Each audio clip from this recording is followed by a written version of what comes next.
Good morning, everybody. What a gorgeous day here in New Mexico. Absolutely stunning. And I appreciate the morning wake-up call from the band, decaffeinated wake-up call as it might be. Just a quick note of real thanks to Pat Hines and Bill Gaubatz for their tremendous hard work. So a round of applause for both of them.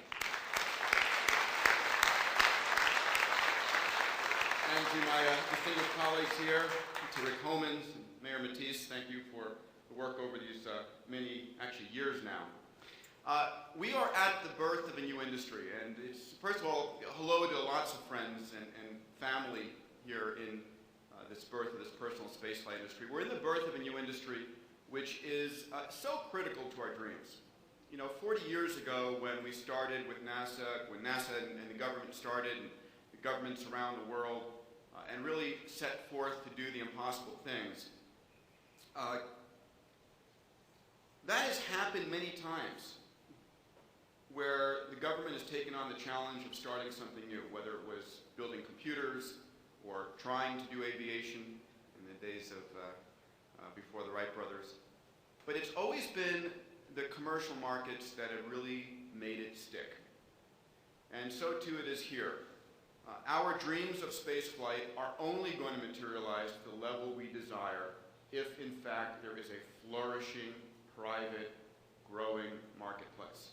This personal spaceflight market, you know, we've made it akin to the furry mammals and the dinosaurs, whatever type of examples you want to use. But we have an obligation to the future of the human race to succeed.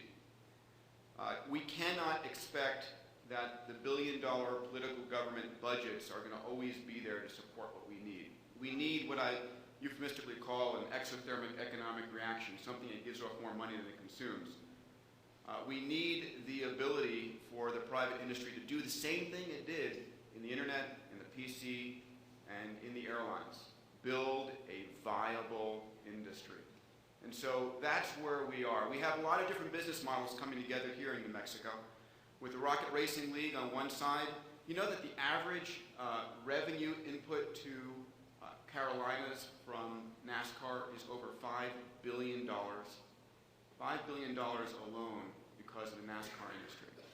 You know, tourism and entertainment industries as they relate to space are in the hundreds of billions of dollars. We have those opportunities. Anyway, we have a beautiful week ahead. I hope that you will all have a chance to enjoy the spaceships on the tarmac and each other's companies, and dream big. It's during our lifetimes, it's in the next decade or two that this industry will get started, and you and your children and their children will look back to these years and say, you know, it began right there. It began in Las Cruces, it began, and we're here to enjoy the fruits of that. So enjoy, have fun, welcome.